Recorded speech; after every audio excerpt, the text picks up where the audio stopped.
music no one can ever refuse it. Pulsating, vibrating, reggae, reggae, reggae. Very sky, rock, steady, mental, a quadrillion, a cool minute. Good morning, our listeners and viewers of the Real Stuff podcast. Today is Friday, and on Fridays we normally have our Poetry Corner segment of the Real Stuff podcast.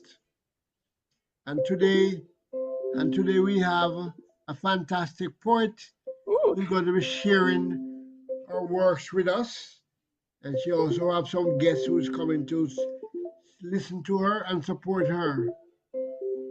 Today we have Jennifer. Jennifer, could you pronounce your last name? Yeah, Garnatz. G as in gun. Garnatz. Miss Jennifer Garnatz from Jamaica, but lives in Germany. Yeah. And she does a lot of stuff that she will tell us about shortly. So good day to Jennifer, and welcome again, and welcome to your... Good day, Flavius. Yes. Thank you very much. I'm honored to be here. Thanks for inviting me. Yeah, man.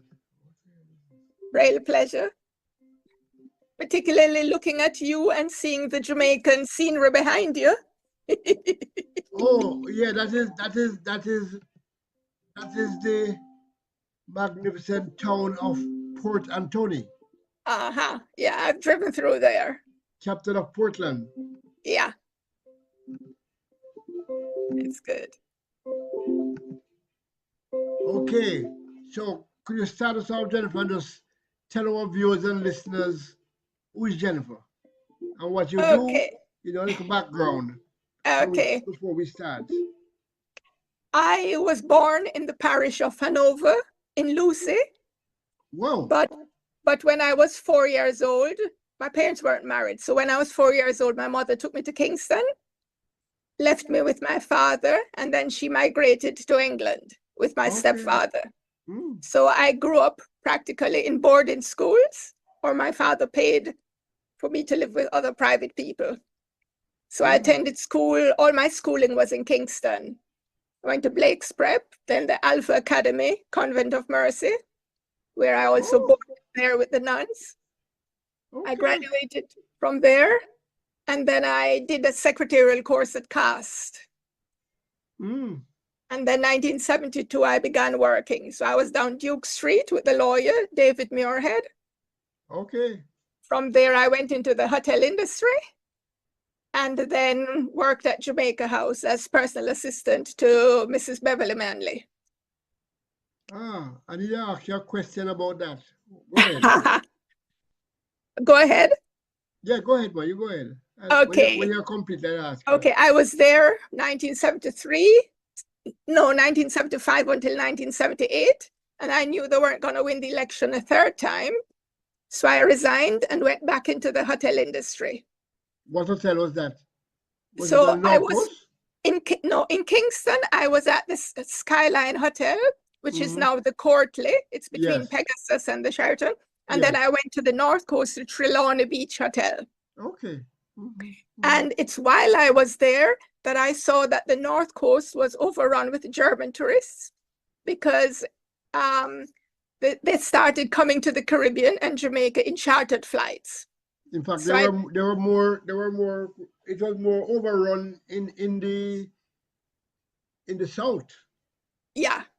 Well, that's a word you could say. Trelawny, St. Elizabeth and Westmoreland. Lots of German tourists. I tell you something about that. Yeah. Exactly. And I noticed that apart from one or two managers like Myrtle Dwyer from Half Moon, who had studied hotel management in Germany, nobody else could really speak the language. Okay. So it was just a spontaneous decision I made to then leave Jamaica, go to Germany to learn the language and to return to work in the foreign affairs or back in the hotel industry. But then when I got here, I planned on only spending 18 months, but then I prolonged my stay a little just to sort of get the language a bit more deeper into my brain. And then I fell in love with somebody here and got married. Okay, wonderful.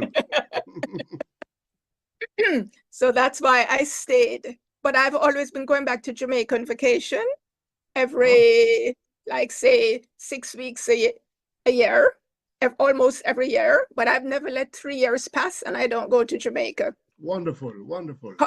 COVID was the first time I didn't, and I was there in 2019, and then I wanted to go back 2020, but then the COVID came. So last year, I took a year off from Germany and was in Jamaica from the end of May last year until the end of June this year. Okay. Wow. Yeah. So my base was in Kingston, but I was going to different parts of the island, like migrated, Montego Bay, or Akabesa, and spending a few days in each of those places, just trying to get back a feel of what it would be like to live in Jamaica again. Okay, wonderful. So probably soon we'll see you again here. Yeah, definitely. Okay, and in Germany, I've been working as a bilingual management assistant, and I retired in May 2019. Okay. So where did you learn German? In Jamaica or in Germany? No, I came here. I had started 2 weeks when I decided to go to Germany. I went 2 weeks to the Jamaica German Society just to sort of prepare myself. But I was only there 2 weeks and then I flew away. So when I came to Germany, I could only say, hello, how are you? And ask for butter. But I attended classes 4 hours a day, intensive courses for 3 semesters. And then also when I went home in the evenings, then I sort of kept my head in the books. But then on weekends, I went partying. Okay, wonderful, wonderful. Big question now. What language you thinking now? I think mostly in German. Okay, okay, okay. Yeah, because sometimes I even write poetry in German because the thought come and then I have to translate it in English. Okay, okay. So you're full German. Wonderful. But Jamaica is still my heart and my home. Yes, yes, like a lot of us. Yeah. Yeah, there are times I'm trying to find a word and it comes in German and not in English. Like I went to Jamaica once, and was on holiday, and I was telling a friend that I'm hungry, and I actually translated the German into the English by saying, I have hunger. Oh, yes, oh, yes, oh, yes, oh, yes, oh, yes. Say, boy, this can't be a Jamaican woman at all. Yeah. Yeah, one of the questions I've asked, a lady who has been on this program many, many times, she's from Belize. Yeah. But she was in Jamaica about the time when you were at the Prime Minister's office. Okay. And she was in a similar position to you. Oh. Her name is Cynthia Ellis. Okay. I don't know if you No, the name doesn't ring a bell. Who exactly did she work for? The Prime Minister's wife. No, well, she was after me then. Oh, okay. She must have come after me. Okay. Because I was with Beverly Manley. Was she with Beverly Manley or another one? No, Beverly Manley, yeah. Okay, then she might have been after me. Okay. Or in a different position, but not as personal assistant. No, I don't think she was personal assistant, but she worked in that department for a while. Okay. She was at UWI, and after she left, she went and worked there. Okay. Could have been after me then, because I left 78. So she might have come after. No, but I think she was probably before.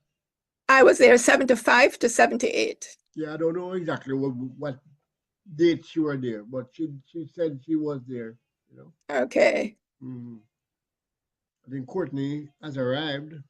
Mm-hmm. Morning, Courtney.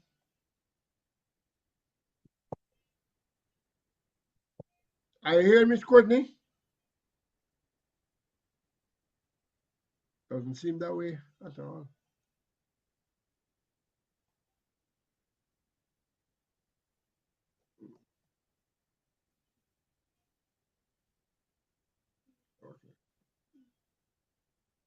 Okay. He didn't turn on his mic. I know. but he doesn't seem to be hearing. Okay. Courtney? I guess he will sort it out. I think he came out. Yeah, he's okay.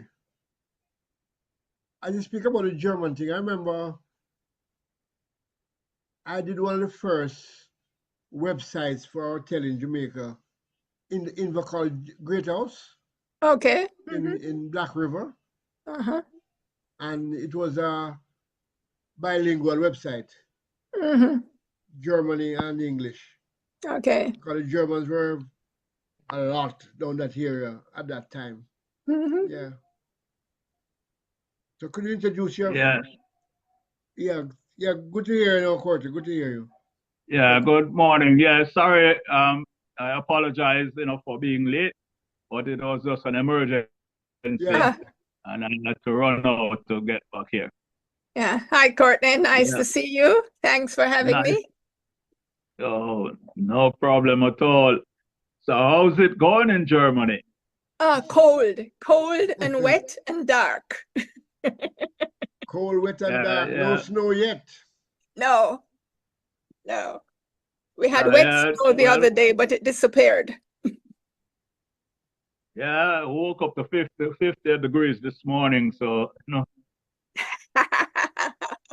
and windy. I know you'd laugh at that, coming from that side of the world. Mm-hmm. Yeah, but in Florida, we're even used to that, so. Yeah.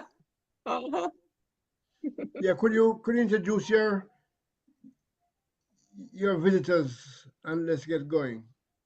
Okay. Kermit Morris is a friend of mine who I've known from my days at Jamaica House. Hi, Okay. Kermit. Welcome.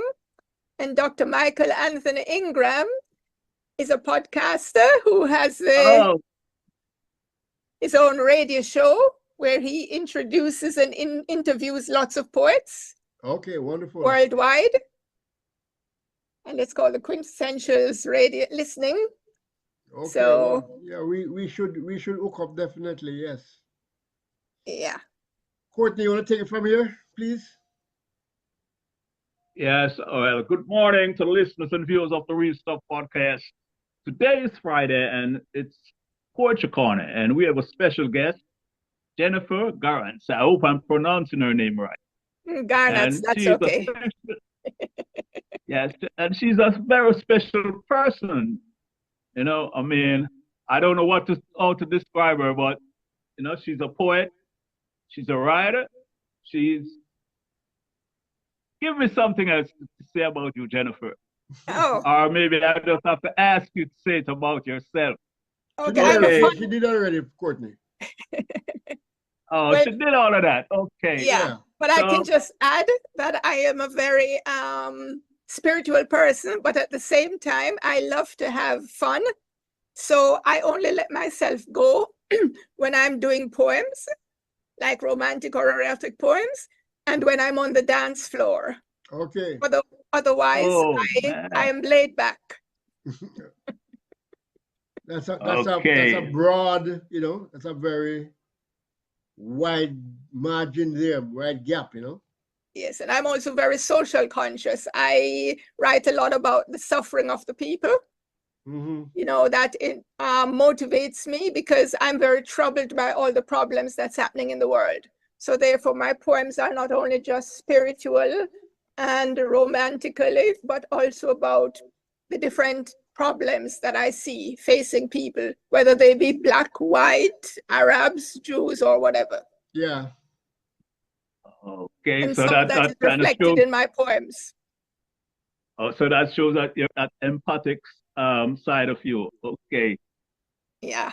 So back to you, Flavors, and Well, Let's if get it on. Jenica could start us off with some of her Yes. wonderful poems. Okay, I've selected quite a lot. Okay. So whatever time you have, I have enough for it. We have But time. first- We don't. And I know on Poetry Corner, the optimum word is what? Poetry. Okay, well, That's what first we're I'm here going to for. be. Let's start by doing the first few poems, 5 poems from the book, and then I go into some newer stuff, and then Okay. later on I'll mix it up again. And this is a copy of the book, or We're not I seeing it. have Can here. you bring it across somewhere? Yeah. That's the title. Mm. Romantically erotic, deadly Yes. spiritual society. Wow. Yeah. And that the title reflects the themes that are in the book, and I've divided it into 4 parts. The first part deals with romance and friendship. The second part, spirituality and death. The third part, erotic poems. And the last part deals with society and nature and social Okay. problems. Wonderful. Yeah. So I'll do a cross section in these first 5 that I'm going to do. I'll start with one title that said, God came to me in my dreams last night. He said, it's time we start doing things right. God came to me in my dreams last night. God said, people, you better stop fooling around now, or I'm gonna dry clean this world. Human race coming to gold. In summer will be seasons of old. The human race needs a laxative, so I'm gonna purge it clean with a sieve. God's gonna dry clean this world, hurt all men, women, boys and girls.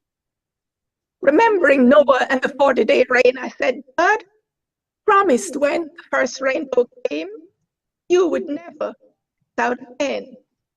God said, human race has become cold, so I've got to dry clean this world.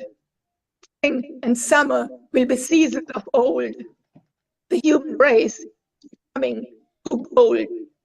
God said, go tell the people to start putting things right. I hear my children all over the world still crying out for their human rights. God came to me in my dreams last night. He said, all this nonsense has just got to stop, or today your beloved son may drop. A world where everything will be just us. No, we must change. Oh, that's a must. People care to God. God came to me in my dreams last night saying, it's time we started using our God brains to finally get things right. Mm-hmm. The next poem is titled Spirits. It was inspired by thinking about the Middle Passage, where the slave ships went or traveled to get to the New World, so-called New World, and also because, you know, thinking about what's happening in between the Jews and the Arabs back then, you know, and I thought, you know, if you read the Bible was always talking about the Jews and the Palestinians and the Pharisees and everybody. So, and today we still have all this turmoil going on in that section of the world. So it's titled Spirits. Eyes closed, legs crossed. Over the Middle Passage, I sent my mind sailing. Vessel, deep meditation. Yes, I sat in a deep trance working on a private seance. Spirits, spirits of night, sit and talk to me. Spirits of night, tell me what you see. Eyes closed, legs crossed. Shooting across the sky, I sent my mind searching the vessel of new revelation. Spirits of the night, sit and talk to me. Spirits of the night, tell me what you see. Will there be an end to the longest battle done before the Son of God was born? Will World War III be so long and bloody, will the bones of the dead circulate the earth?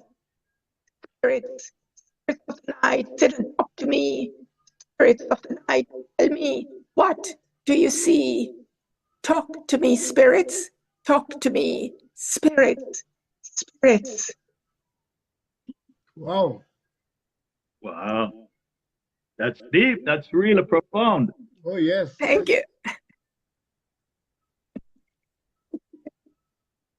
My next poem is titled Tactics, and I'm talking to all the men and boys who engage in sexual activity, not to brand a woman as being, or a girl as being cheap, because she goes to bed with them without getting married.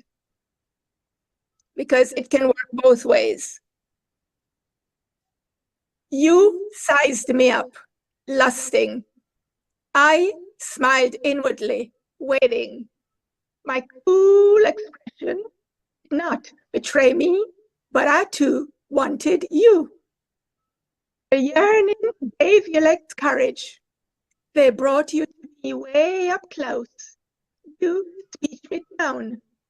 While your heart loaned your lips its voice, I felt your excitement. Inhaled in sweet ecstasy, your heavenly scent. I allowed you. I finally gave it, giving you my all. You began sticking out your chest like a cock, going around boasting to all your friends, stating you captured me easily. Bullshit. You see, I do, and I do, lusting, wanting, yes, to want to possess you. Now, yeah, ha.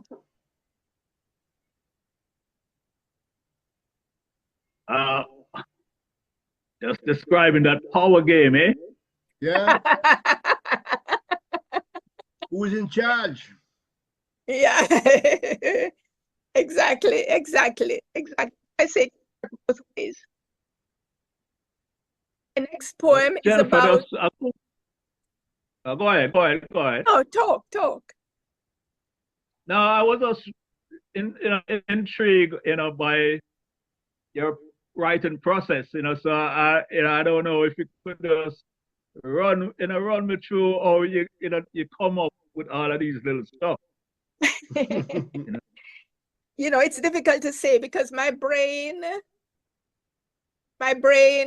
looks at situations that are happening, and then something makes a click, and then I just start spilling it out. There are times when I just get an idea and I write a line, and then I go back to it. And other times I start writing and it flows. Sometimes it flows because I have some poems that are even 10 minutes long. One of the newest ones that I just wrote is about 8 minutes 30 long. And it's, I was at the Fertile Brains is a poetry platform on which I attend regularly. They have Sunday readings. And the whole lady, Dr. Rupali Gaur, had actually written a poem about a snail, and that the snail realized at the end that it carries its home on its back.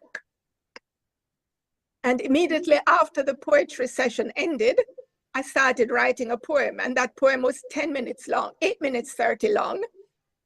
But what I wrote was about a mother who carries her son on her back.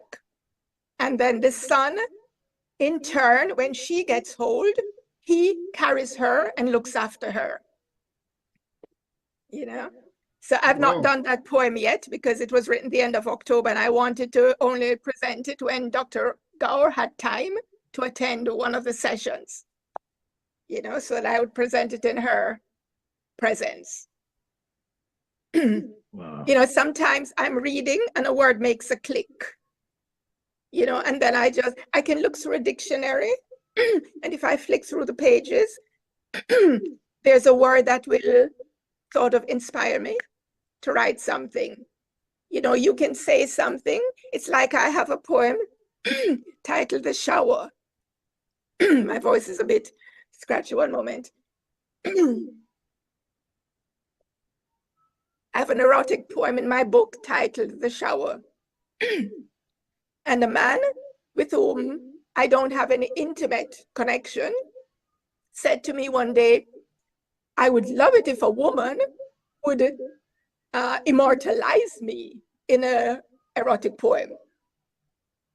And when I went home, I thought of it. And the word immortalize made a big woof in my head. And I just started writing a poem. When I close, I will do a verse from that poem because that one is too long. Like that's one of the 10-minute one. Okay. Wow.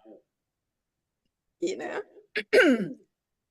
And the next poem I'm going to do, when I was working at Jamaica House, we used to have those old-time switchboards, the one with the plugs, you know, where you stick out and put in. Remember them? Yeah. Good. Yeah. And I remember those. and we had one of the operators, switchboard operators, was partially blind. So, but he was blind to the extent that he had to read, he could only read Braille. But he wanted to further his education and was going part-time to the university. So he would come to me and ask me to record the lessons from the book on tape so that he could listen to it. And I, admired him for that and thought, why am I pitying him that he's blind when he's still getting on with his life? Oh, yes. And his name is Arvel Grant, and I've titled this poem Arvel, and it's also in my book. It's not 100% true because there's a line in it that talks about him touching my cheek, caressing my cheek. That didn't happen, but everything else is there. I used to pity you, for you cannot see. But although you're blind, you have a wonderful mind. You know me more than those with eyes can see. You hear the nuances in my voice. You know when I am high or low. You hear what makes me tick. You see me through your fingers. Hold my hand, caress my cheek. You listen to me, you ask of me, because you really want to know me. Able to help me if need be. Their eyes look at me, see me, their ears listen. They think they know me, don't, because only go skin deep. You go beyond, into my mind, reading my voice, touch my laugh. You listen to my steps to know my mood of the moment.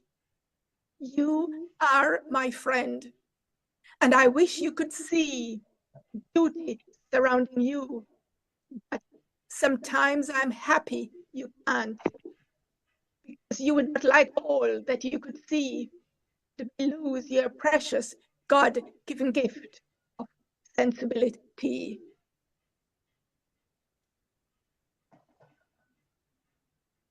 Yep. My poem is titled Restlessness. It's a fiction. My father died shortly before my 20th birthday. He was murdered, but this poem is not about that. Happiness is sleeping on my father's tomb at dusk. This is his spirit, me, rocking me to sleep at time. Happiness is music, rocking me to sleep at night time. Unhappiness is being chased by invisible dwellers of my father's cemetery, a lonely room at night.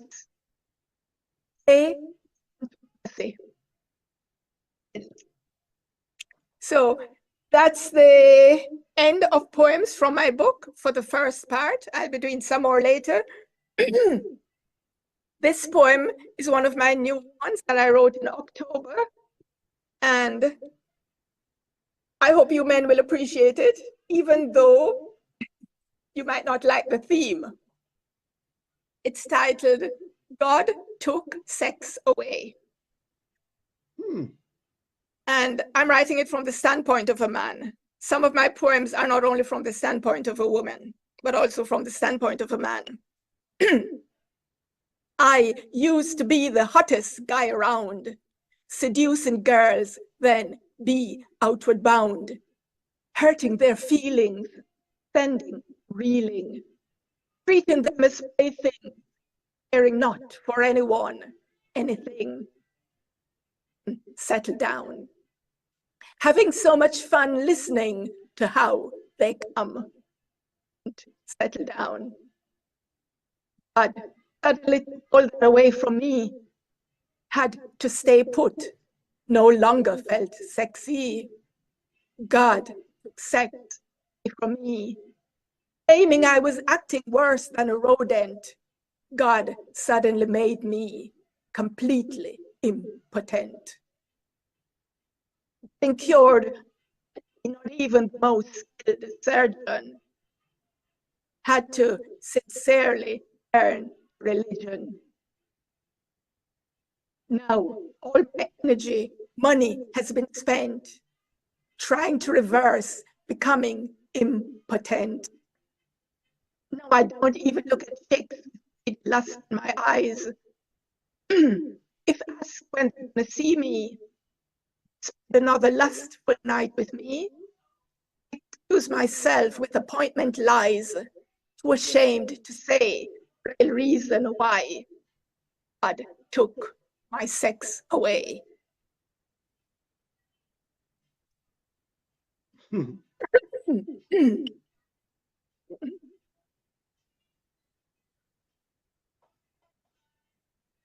Question though.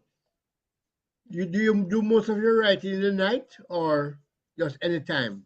Anytime. Okay. There are times I've done one or two poems already while I'm at work. An idea comes to me, and then I just get a paper and start writing it down. Okay. So it comes different times. Mm-hmm. I remember when I was in school, I used to get ideas for songs, and then I would just excuse myself as if I want to go to the toilet, and then I would go in the bathroom and then start writing. Okay.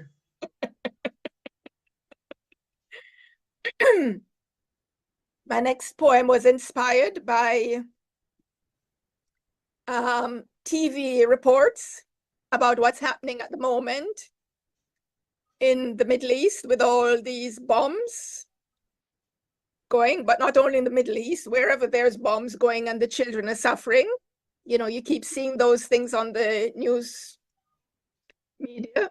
And this is titled Bomb Fire, Orphaned, and it's written from the standpoint of a child experiencing the bombs.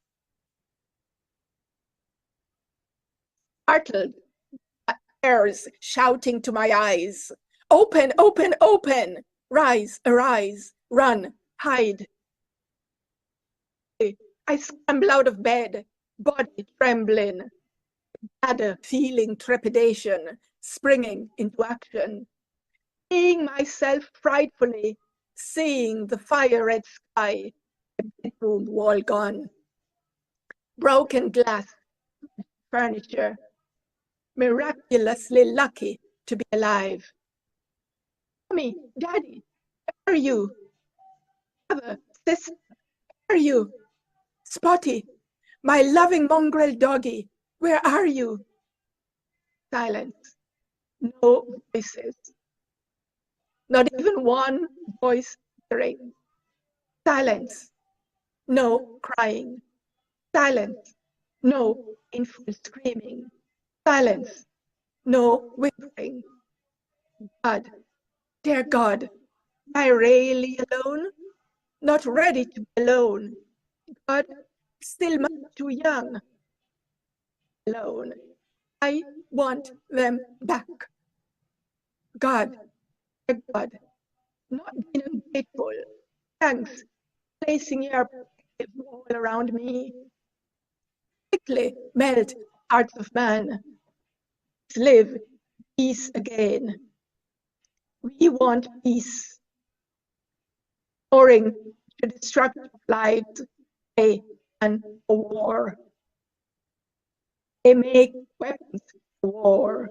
We want peace.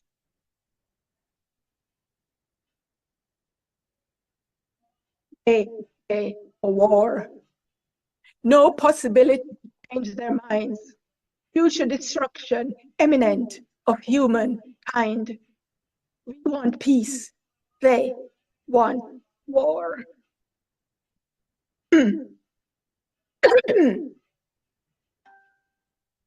My next poem, Talking to the Men. It's titled Coming On. You are coming on to me, though we both know you are not free. Are you a gigolo, frustrated, a sex addict, or what? Why do you want to make I pain to her heart, sorrowful tears to her eyes, cheating on her, telling her cruel lies, telling me sweet lies? Try weak enough, allow you closer to me. I'm sure you would not remain for all it be, just me.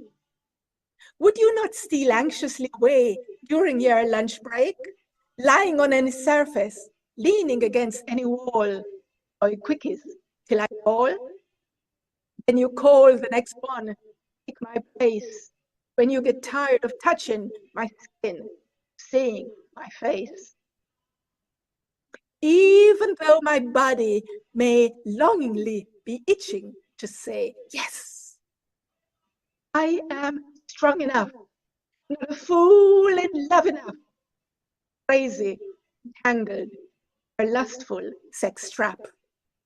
Don't push me, coax me, don't entice me with material rewards. I am strong enough, say no, accept, just go.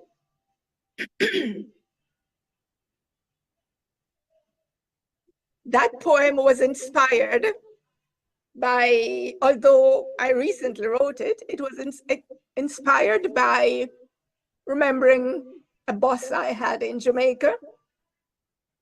And he would use his lunchtime to cheat on his wife. And I knew about it, and he knew I knew about it. I had sort of juggled his appointments whenever he couldn't make it back in time. You know, and also in another company where I was working, the older men would try to come on to me by letting me know married men can do it better and things like that, you know. So just rethinking of those days, that was the vision behind it. My next one has been inspired by reading in the media about all those women and girls who are being raped, whether it be in Jamaica, in India, America, or wherever, or even in Germany. So this poem, I've titled it, No, Stop. Oh, no. I said no. No is a no. My no is a no. It means I don't want you to say or do what I don't want to hear or feel.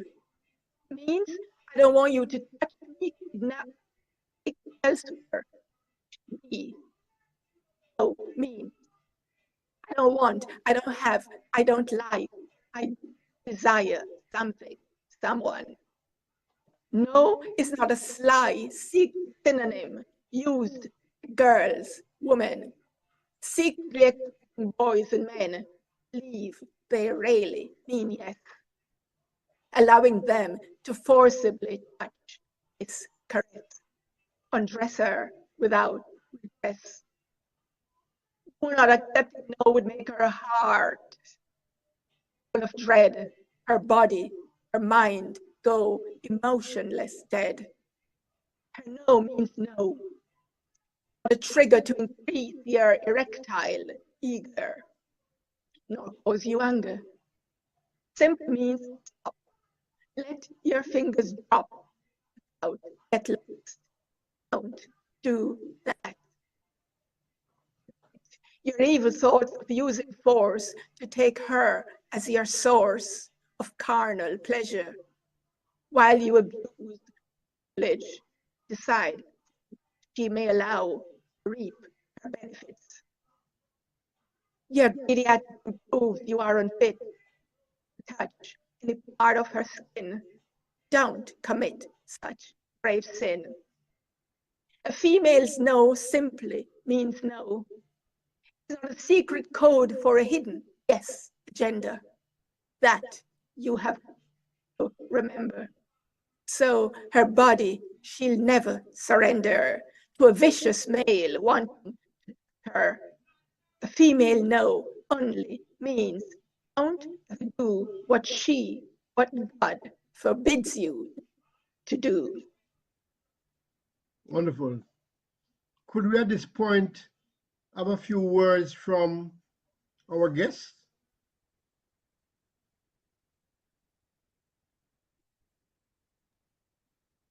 All right, thank you. Jennifer is an exceptionally powerful poet. Her work, in my mind, transcends race, culture, gender, because she speaks about universal things, things that should be important to all of us as we think about who we are as people. So I enjoy hearing Jennifer share her work. That's why I'm here today, to support as well as to hear her incredible body of work. So thank you, Jennifer. Thank you very much, Michael. Thank you. I agree Appreciate you completely being with here. you. I agree completely. Yes.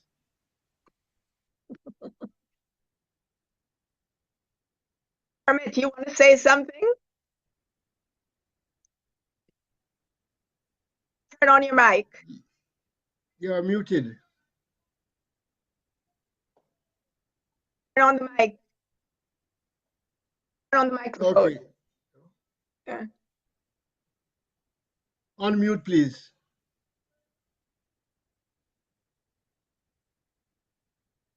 Mm. No? The microphone. All right. I think I have it. Yes, you do. Yeah. Yeah. You know, this morning I happen to learn a lot, and I am happy and thank God that you invite me to listen, because over the years I managed to acquainted with you. I have a lot of things in mind that I cannot say it on the air. What can that be?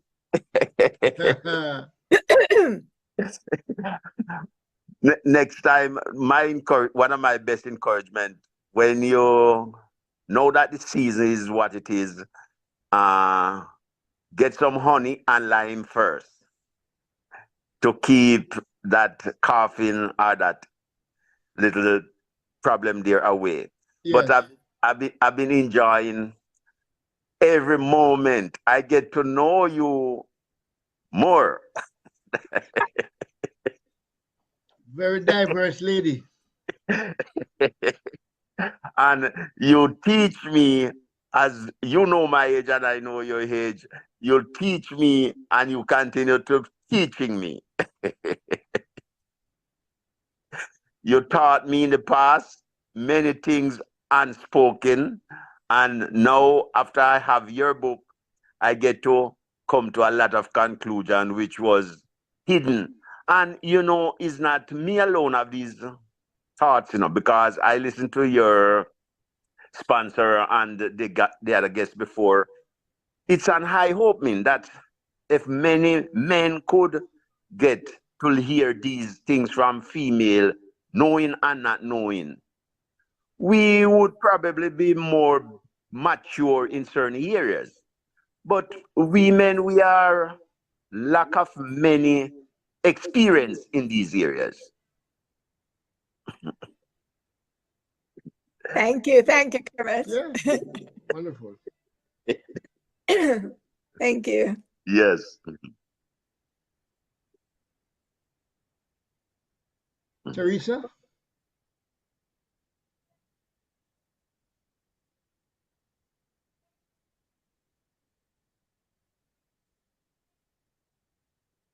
No answer? She's probably just listening and. I'm sorry, I'm just listening. I'm driving. Oh. Okay. Oh, thank you for listening in. My pleasure. Thank you. Wonderful. Okay. My next poem. Did you want to say something, Teresa? Okay. Poem is spiritual. Titled Redemption.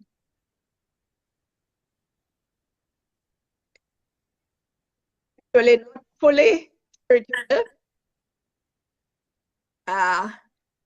Your love for humankind was my redemption. Drunken life of prostitution.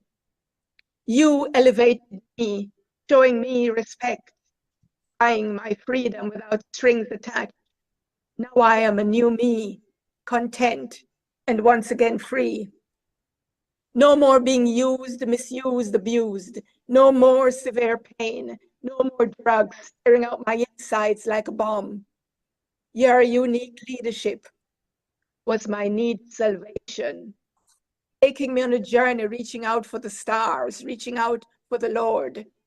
Now I am drug-free, violent-free, sex-free. This poem was inspired by in New Jersey in June and attended a poetry session there at Cryout Cave. And after presenting my poem, all the other poets were asked to choose a word.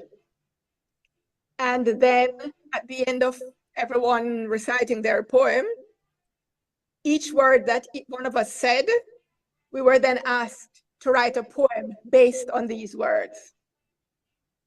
And those were love, elevate, freedom, content, junkie, respect, severe, leadership, unique, journey, bomb, salvation, reaching, redemption. Mm. And so the part about junkie, that is what inspired this poem, because I used that word, which someone suggested, and then built my poem around the junkie. So how this poem about. My next one is a real spiritual one now, titled In Search of God. Ups and downs, work, then jobless, home, then homeless, loved and lost, loved and lost. I felt God hid his face from me. I searched for God, praying, God, please let my life regain stability. Don't let them take away from me. Please let the next man in my life be the last man in my life. Search for God. Knowing of my sincerity, God did not turn his back on me. Returned my work, home, stability to me. God even set me up to find godly you. Thank you, God, for taking care of me. Amen. Giving me a pure-hearted man, treating me sincerely, though lovingly. Amen.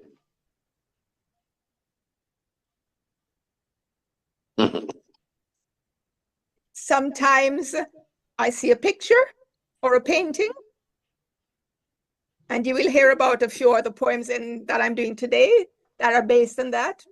The Aspiring Writers Society, which is one of those poetry societies on Facebook, they posted a picture of a Black man with a hand reaching out. His right hand was on his left shoulder and his head looking sideways. And that was a prompt for us to write a poem on. And that prompt has actually given me one of my most powerful poems, I think. Just like you, what do you see? You look at me. Is an angry, big Black man all you see? I'm reaching out to you with pain in my eyes, having lived a lot. Though I'm still young, but feeling pain of my ancestors and gone, seeing the daily sufferings still going on and on. Do you feel for me? Fair is all you feel and see. I may be poor, I may be black, but it doesn't mean you have to hold back, giving me kindness, love, and respect. I am human, like you, color, unlike you, blood, you. When you lie sick in the hospital, do you take the blood infusion, or do you say, I'd rather die than have a black man's blood pumped inside of me? When you lie sick in the hospital, do you let the doctors go ahead with the transplantation? Or do you say, I'd rather die than have a black man's organ planted inside of me? Look at me, look at me. Reach out, let your hand, let your heart, your soul touch me. I have feelings just like you. Amen. I am a godly creation just like you. Amen. Thank you. Kermit, Yes. you can turn off the microphone again. All right. Thank you.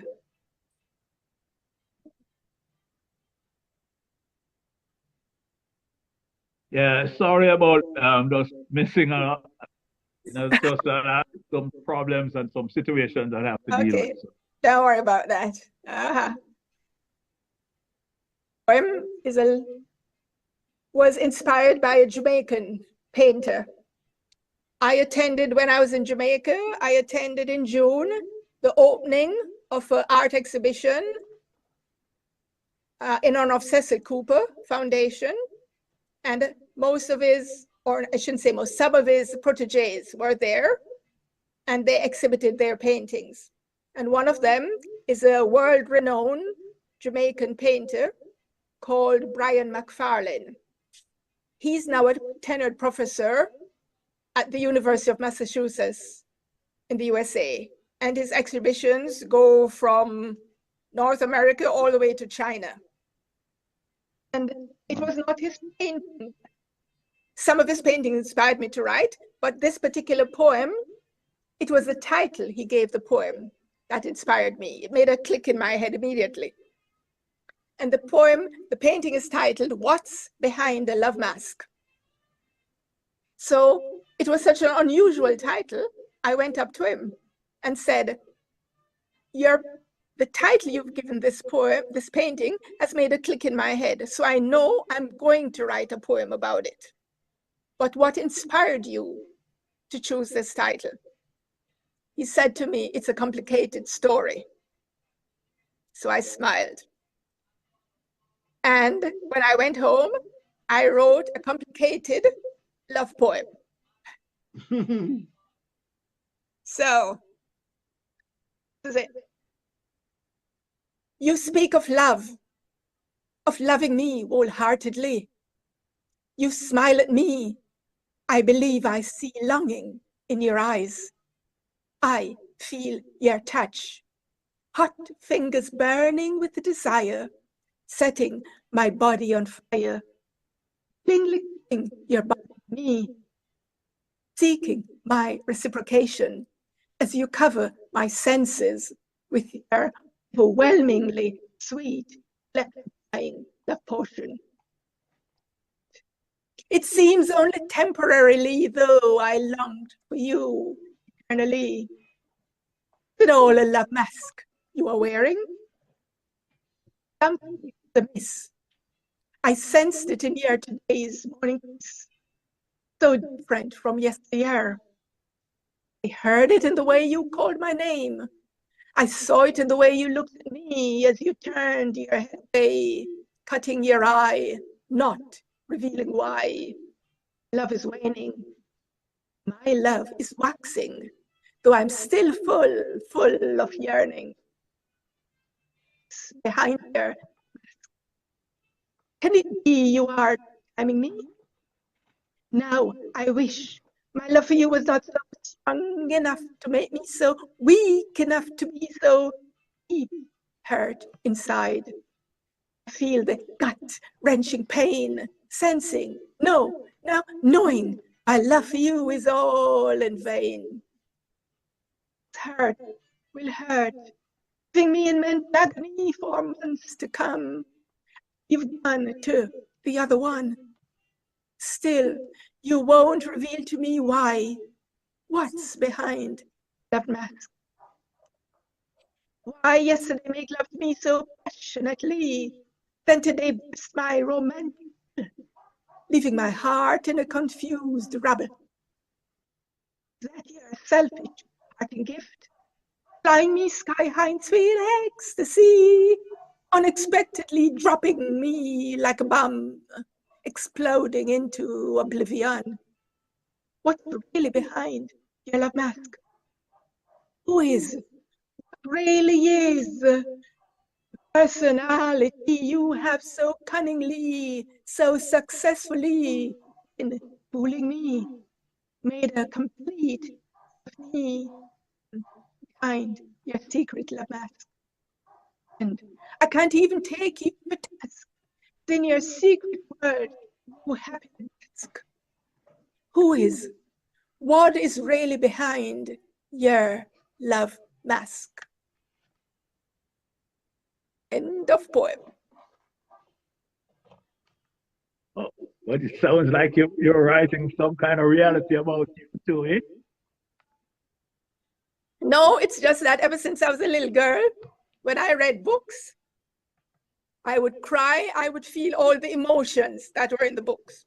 It's as if I was actually experiencing what I was reading. And when I began writing, I started writing in the first person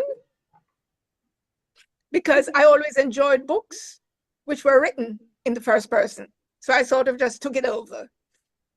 So it's not everything I write is from personal experience. It's just my ability to put myself in someone else's position and then write about it. Yeah, but that's a real interesting thought though about a love mask. Well, that was the I guess title of we his all have our painting. little love mask, from youth days, from we were children into adulthood. Mhm. That was the title of his painting. And as I said, I'm inspired by every little thing can inspire me.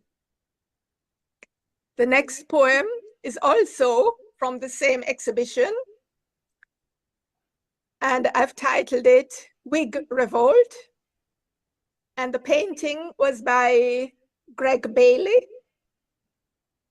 And it was a painting of a black man wearing those white wigs that you usually see those people in court, the lawyers and the judges wear, which they took over from the colonial times. So a few days ago, just thinking about that, inspired me to write a short poem. At ceremonies, white wig, top, black, natty hair. And no choice, colonial remnants. First century, black lawyers, black judges still wearing 17th century white horse wigs atop black natty hair. What do you fear? Time to abolish this remnant of colonial oppression. Time to set examples for the younger generation, showing them proud, educated Africans their own socially conscious decisions, making their ancestors proud, making the now generation proud. Heads are not stuck in white clouds. Time to start a peaceful revolution. No more wearing white wigs following British tradition. End of poem. Short and spicy, concise to the point. Yep.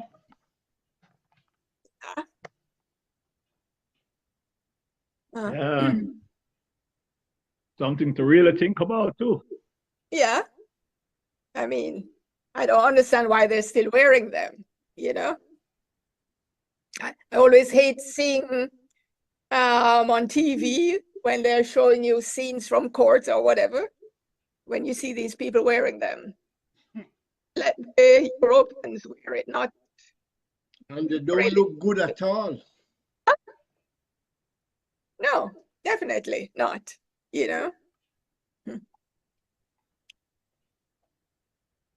My next poem was also inspired by news reports of wars. And when I think of all those young soldiers who are actually going to their deaths, many of them, and then the mothers who are left behind to mourn for their sons. So I've titled it, Man, Is That All? I really feel, you know, instead of sending thousands of people to war, you should really just have the leaders fight it out themselves. Oh, yes. We used to have duels in the olden days. So, man, you seduce woman and a child in her womb. She lovingly allows it to grow, giving birth to a new life, her loving present to you. You, man, send it away to fight in wars, ridding it of its life.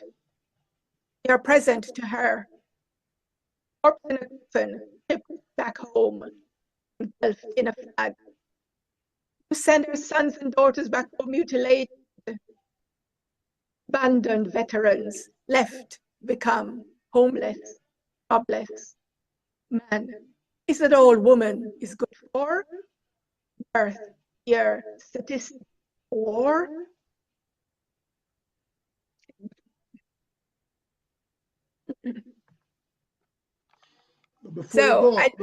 Before you go on, see, I have a strange request. Yeah, strange? Yes. Okay, let me hear it. Although we might not understand what you're saying, but could you read one in German for us? Yeah, okay. I have a poem, a very short one, that I was Not going too to short. do after a what you call it there? After a heavy poem, because I usually do it to let people laugh after listening to a heavy one, but I'll do it now. So I'll just, this one was inspired by me thinking of my grandparents. They were over 90. My grandfather, towards the end of his life, was blind, and my grandmother was lame. They lived in a little wooden house in the country, and there was no space for a wheelchair.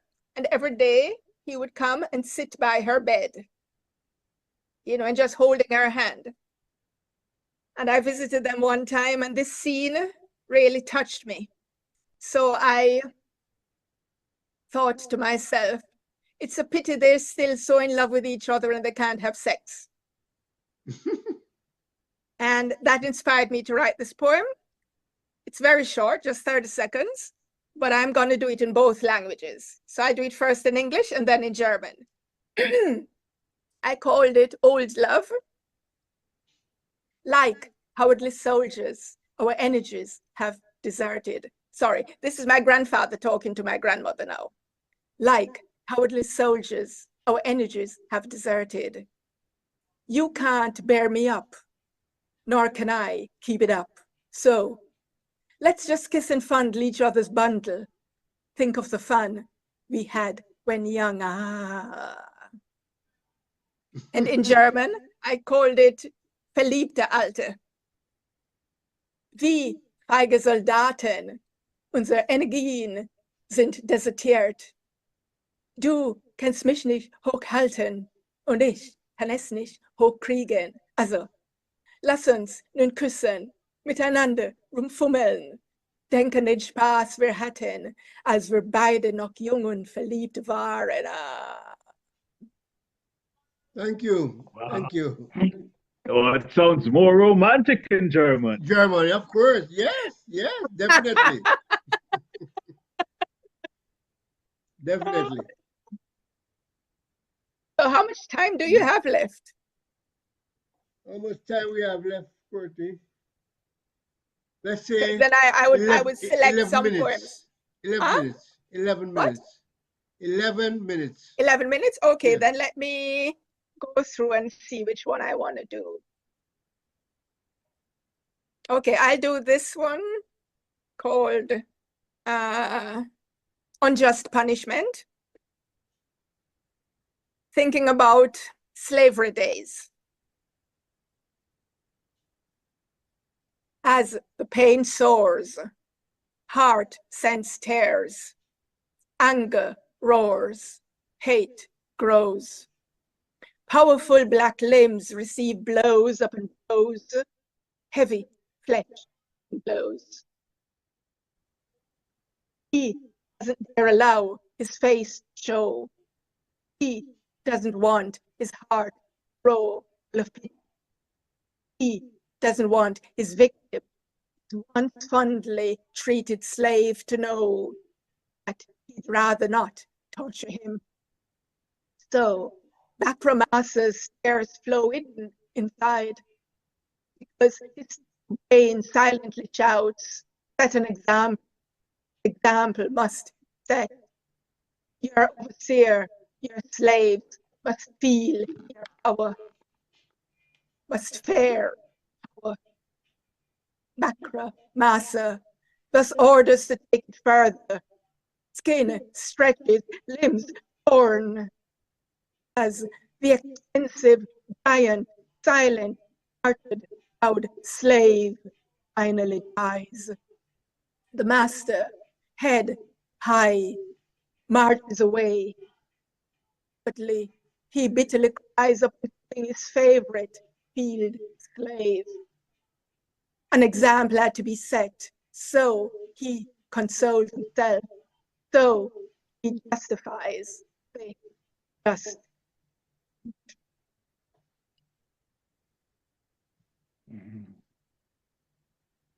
A heavy poem, I'll just do 2 verses of an erotic poem to sort of lighten up back the mood. And it's titled I Want It Hot. Oh, wow. Well, I know, Courtney, you would want something like that. You sound like you want to be a Donna Summer today. Eh? Donna Summer. No. I just do 2 verses of it, and then I move on to 1 or 2 other poems. I want you. I want your love. I want your kisses to take me high between sounds of ecstasy as I ride the clouds moaning. Take me, take me, take me. I want you. I want your tongue. I want it deep. I want it long. I want it roaming. I want it probing. I want a lot. I want it hot. Gimme, gimme, gimme all what you've got. Wow. I'll stop there with that one. I don't want to get you too excited. Okay. And let me just put down some more. I will do social theme. It'll be the end. This moment, this year is the beginning of the end. Now and then, time, no, not when. Do you want to climb the social ladder? Feeding your fans daily, weekly, pictures and words. Your growing ego would break down, you know, I know, both know you are not really an egoist. Mother, 5 children, suddenly died, accepting digital challenges. Pain, adoration, light. Stuffing mouth with marshmallows choked to death. It's not worth you endangering your life, knowingly, unknowingly, for people who do not know you, do not care about you. Likes are not more important than your self-esteem, your family, your life. Rest in peace to you and those of stupid challenges. avoiding a challenge. What should be your priority? Lose your life, losing the challenge. Concentration, being high on digital adoration, daily, hourly, quickly scanning your and post, shocked to read negative criticism, mobbing, suddenly realizing it's not all fans of yours who make their way onto your blogs. Their words creating fogs in your brain, your eyes blurred with tears of desolation. Don't let your mind betray you, forcing you to entertain suicidal thoughts. Live self. Ignore their selfishness. Live for the Almighty. You courage, peace of mind. Live to be true to yourself. Don't let them mess up your brain. Don't give them power over your life, becoming suicidal. They are not worthy of you, abandoning you for the bullies, bullying you. Wow. Wonderful. You're blowing us away today. Yeah. Yeah. Thank you. Thank Yeah. you. Well, a quick question, Jennifer. Yes. So what do you think is the role of the poet in present day society? To motivate, to inspire. Okay, let's put it this way. What do you think is your role as a poet? Okay, my role as a poet, I see to, apart from just writing whatever I feel like writing, but the role of a poet, or my role, is also to take on social themes and sort of try to inspire, to educate with whatever I'm saying, dealing in these social themes. To point out what you should not do. You know, like in this poem where I'm saying, don't put getting these challenges just to get 100 or 1,000 likes. That shouldn't be your priority in your life. You know, I am on Facebook, I'm on WhatsApp, I'm on LinkedIn, and I am on IG, but I reduce my time on these platforms. I am not on them daily, and when I do go on, I limit myself to an hour, because I don't read everything that is there. Because if you were to read everything that is there, then you'd be spending 24 hours on the digital platform. So my thing is now, since the world has become such that if you're not digitally active on social media, it's difficult for you to be successful in a lot of areas now. So I say, okay, my peace of mind is more important than material gain. So I don't mind limiting my time on social media instead of running after every little thing and every little person. You know, because we really have to become now conscious of our mental well-being. Otherwise, the social media can drive you crazy. You know, it's just too much. It's just too overwhelming. So I say, I'd rather not be a rich poet and be a sane poet. That's my take on Very it. interesting indeed. Yeah, very interesting. No, I agree with you, because I see like some poets to shy away from, you know, the social, political scene, and, you know, more want to be like entertainment, and we can't, as poets, we can't ignore that, because I do write poetry, Mhm. and, you know, most of my poetry I write basically on the social themes. Mhm. Yeah. Because I mean, that's what interests me most, because there are so many problems, so many situations, like how you spoke of right about the wars and the effect of war and all of that. Mhm. Because while you were talking about that poem about war and sending, you know, the sons to, you know, a lady's Mhm. son to war and all of that, Yeah. I Mhm. was just reflecting on the song "War" by Adam Uh-huh. Starr. Yeah. Mm-hmm. Yeah, because I mean, I look at it, and I like the thought that you put out there. That why not all these leaders go, who are designing these wars, why they don't go fight each other? Mm-hmm. Yep. Yeah, and winner take all, like Yes. Yeah. a boxing match, a wrestling match, a mixed martial arts match, whichever match you want, Yeah. maybe that would solve some of the problems. Mm-hmm. Yes. Yes. Yes. Yeah, because you look at it this way: why send innocent people to war Mm-hmm. Mm-hmm. to die? Mm-hmm. There's Exactly. no sense in that. Oh. They're just interested in material gain. Isn't that what the yeah. war in Ukraine is about at the moment? Oh yes. You know, Definitely. and stuff. So it's we're in a sad world. We're not gonna get away from it. But So always have. Yeah, and I think we need more poets to highlight these situations. Yeah. oh yeah. Yes. Definitely. Keep talking about it. Keep bringing it into the mind of the consciousness of all those who simply are ignoring whatever is happening. Yeah. Well, Yeah, and before I we guess close, let I me- mean, even our regular artists nowadays, they are like shying away from things like this. Nobody is coming out and doing any conscious reggae music anymore. That is sad. Very few. The percentage Mhm. is like about I doubt if it past 5 Oh.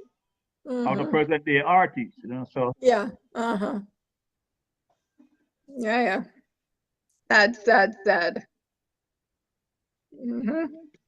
Yeah.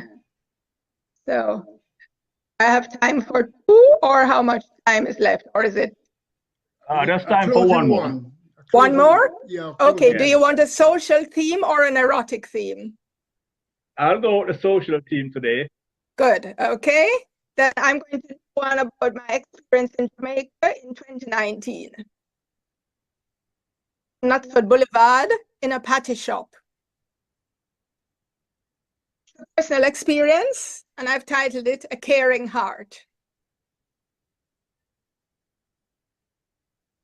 Patiently ahead of me, long takeout line. A frail old man, 1,000 times hungrier than I. Eager to place his order, yearning to eat his fill, dying to quench his thirst. Finally, his turn came. 1 patty, his soft voice said. Chair named the price, held out her hand. He withdrew his. His money was not enough. Bowed his head, shocked at the price increase. Turned sadly, walked out of the shop. My heart felt for him.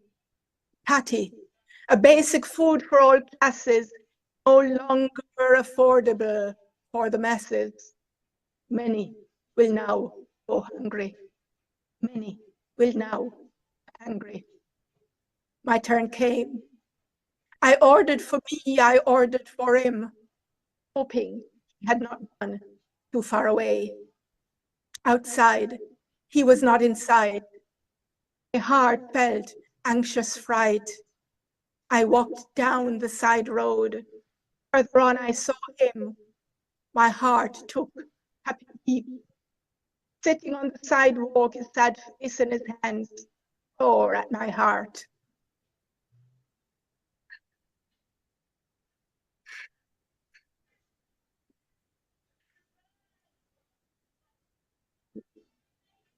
But for him,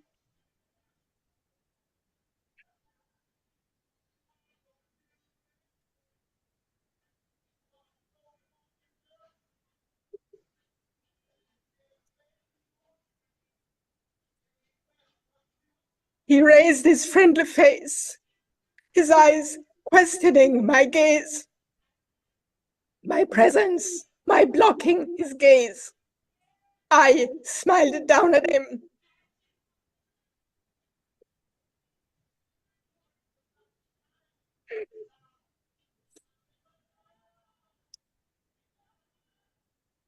This is for you, Pops, I respectfully said, my outstretched arm presenting 2 patties, 1 bottle coconut water. Astonished, he raises hands to take.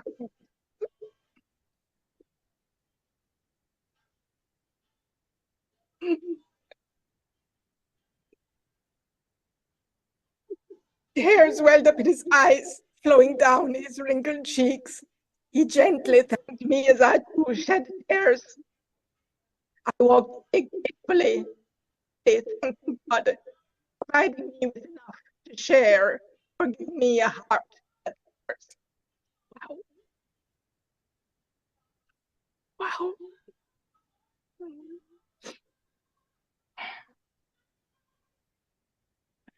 There are too many people going hungry in the world, and in Jamaica, where there is no social system. So if you're unemployed, you have no money. If you're old and you didn't get a pension, you have no money. You know, and that all makes me sad. I didn't think I would break down like this with this poem. I'm sorry. Yeah, But I know, I understand it. I understand the emotions that it triggered, you know. Yeah, and you know, I've seen so many of that, you know, back in Jamaica, even in the US, you know, surprisingly. yeah, the elderly, the young are suffering, but the elderly much more, eh? Yeah. The sad, sad state. You know, as I was there this year and last year, and hearing how the medical prices have gone up for medication, Oh, yes. you know, I mean, how can people survive if they can't afford their medication? You know, Yeah, tough and times, tough times. yeah, on top of that, they're introducing so much fast food business in Jamaica, Yeah. you know, Mhm. and people don't know, you know, the extent to what, you know, can happen Yeah. consuming that kind of food. Yeah. I know. I saw the lines near halfway tree there, opposite the YMCA, opposite Devon House. Some Oh, new yes. place is opened, and there's a long line. Mm. Yeah. Yeah, but and there's no one, you know, trying to tell the people or speak to the people about these things. I Yeah. mean, if you are gonna allow investments to come into the country, Mhm. it needs to be investment that can give people, you know, some kind of manufacturing enterprise or something that can help the people. Mhm. Yeah, but Yeah, they're not thinking you that way. know, We're why thinking about bring some kind of taking from the consumer? people. Yeah. What are you saying, Flavius? No, we're thinking about taking from the people because that's what the Okay. fast food does. Yeah. That's Yeah. true. Yeah. Yeah, Yes. but the government or the politicians are those involved. They're not looking or checking what is happening in, you know, like in the US or where most of these businesses are coming from. Yeah. That, you know, the main cause of obesity in children Yeah. is from those fast foods. Yeah. Yeah, but another thing you must look at, you know, is that as one new fast food place comes in, one local restaurant or whatever Yeah. closes. Yeah, Yeah. they can't compete. Yeah. And it's all about having America in our living rooms. Well, don't forget, you know, we are in their backyard. Yes. We're close to Miami. Oh, yes. So. But your television is right in our living room and bedrooms now. That's true. That has made a difference. Tremendous difference. Yeah, that's true. That's Let's true. talk before we go talking about that. What is a culture shock that is presently resonating with you when you went to live in Germany? Oh, well, the food. That was my first cultural shock, because I was living with a German family, and the only difference between, they were very, very nice to me, but the only difference between the breakfast and the dinner was that there was egg for breakfast and there was no egg for dinner. But it was still this bread and cheese and bacon and stuff. Yeah. So whatever little pocket money I had to use at lunchtime after school was over, and then eat in a restaurant. Yep. Apart from the cold, the food was the cultural shock for me. Wow.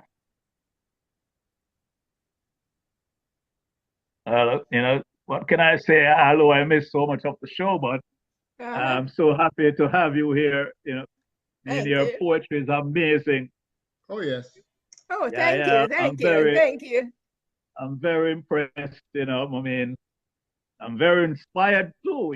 You sort of give me some things to think about and to go write about too. Okay, good. Glad. I have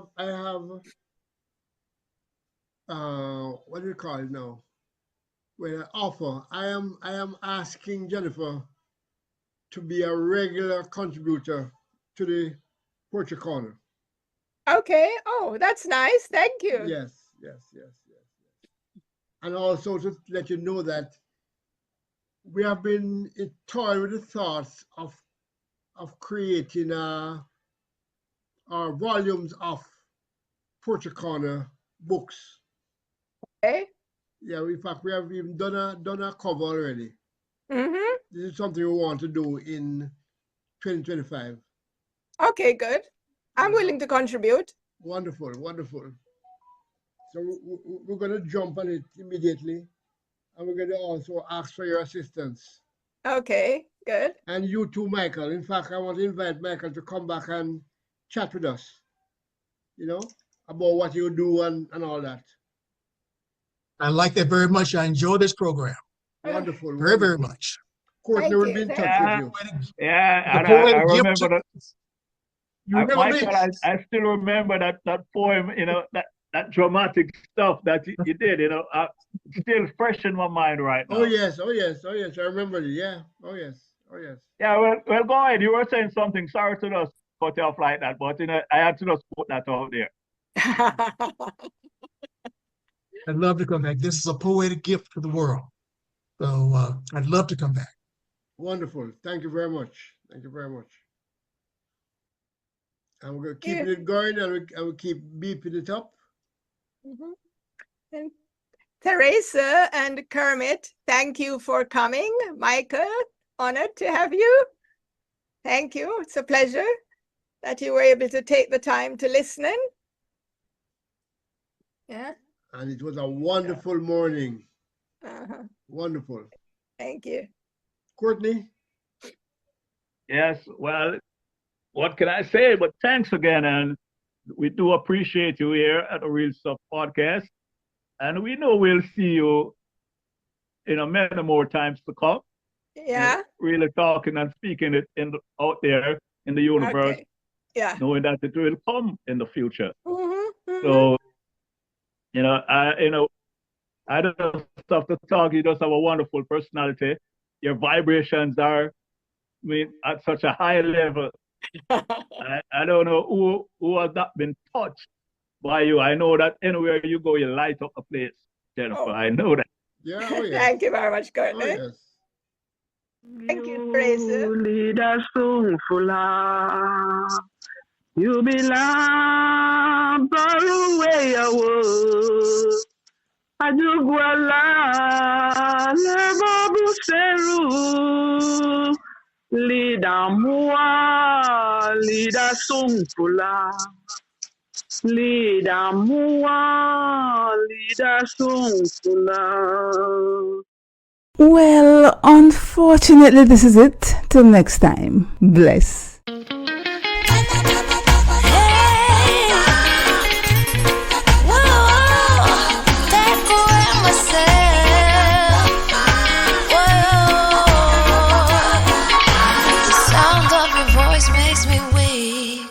All you gotta do is just speak. One word is enough, and I'm no longer so rough. I forget what I was trying to say. I no longer do what I was gonna do, but you're no good for me. That's why me know I said me I think of flee. Me I fi take away me say. Me I fi take away me say. Me I fi hide like a thief in the night. Me I fi get out of sight.